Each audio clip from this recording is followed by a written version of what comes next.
Today we're going to be taking a look at different databases that are part of the Facts on File suite of databases. So you can see that this is hosted on the Facts on File website, and it is part of their subscription service. So you would not be able to find this material by just doing a general Google search. You cannot access it through a search engine. Now, the way that they've set this up is that they have all of their material within a variety of different databases, and you have to search each of the databases separately. They don't have it as a search together because they have already broken down the different searches or the different databases by particular topics. So let's go into the World Geography and Culture Online.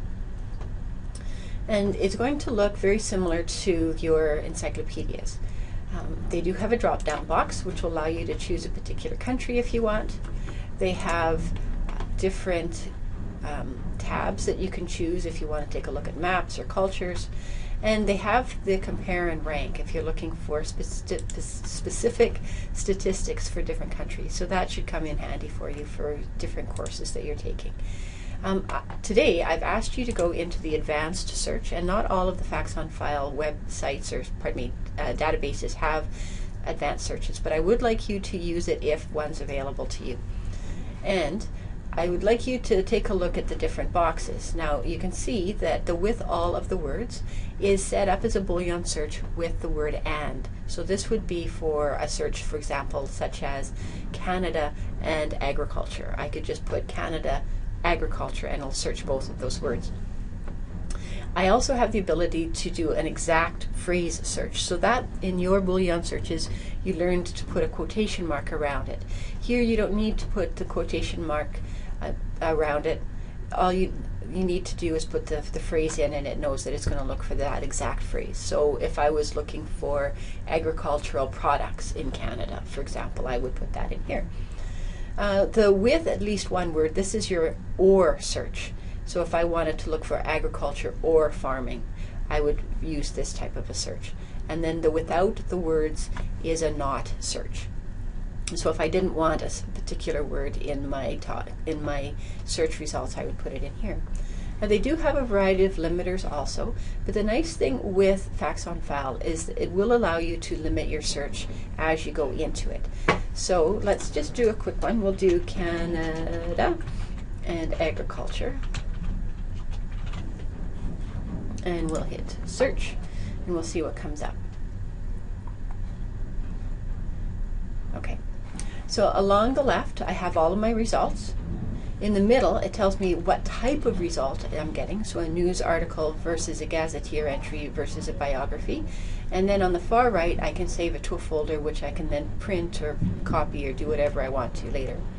Now, I do have the tabs at the top, and that's what I was talking about before, about limiting my results. So if I don't want to look at all the results, I just want to look at the news articles. If I click onto news articles, I won't have to go through everything else. I'll be able just to see the ones that are particularly news articles. And it looks like it's moving a little bit slow today, so we'll just keep going. So if I click onto one of these, oh, there we go. So these are all my news articles now. So if I click onto one of them, you'll see that the words that I've looked for in my search, which were Canada and agriculture, will be within my search result or within the article, and they'll be highlighted. And I'll just scroll down so you can see how long it is. It tells you where the material was found from. So in this case, it was through the United Press International, and it also provides you a citation information. So you have all of the material that you need to cite for your different products or projects, pardon me. Now, if you go back to the additional Facts on File databases, now I can come and do another search. Now, on the right-hand side, you have the news services databases, and there's two of them. There's the World News Digest, and there's the Issues and Controversies. Now, you can choose to search those separately, but you can choose to do a cross search and search them both at the same time. So with your project today, I've asked you guys to choose two of the different databases. So one of you will probably choose one of these, and the other will choose this one. If you don't find results, you may end up having to go into the encyclopedias, but I'm pretty sure that you'll find something. So if I use the same search that I just did, Canada and agriculture. Now I'm just doing a keyword search in this case, and I'm going to click on Go. It will search both of those databases, and again you can see I have all of my results. I have the World News Digest, I have the Issues and Controversies, and my reference shelf.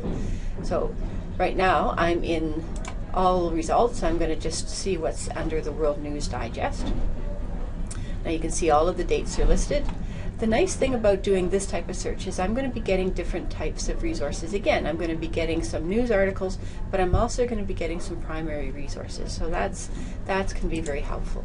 Issues and controversies. This is going to be talking about controversial issues that are happening within agriculture. So if we click on the first one, you can see that it's going to give you what the topic is that's of issue, and then it's listing it by the different areas. And again, it's quite long.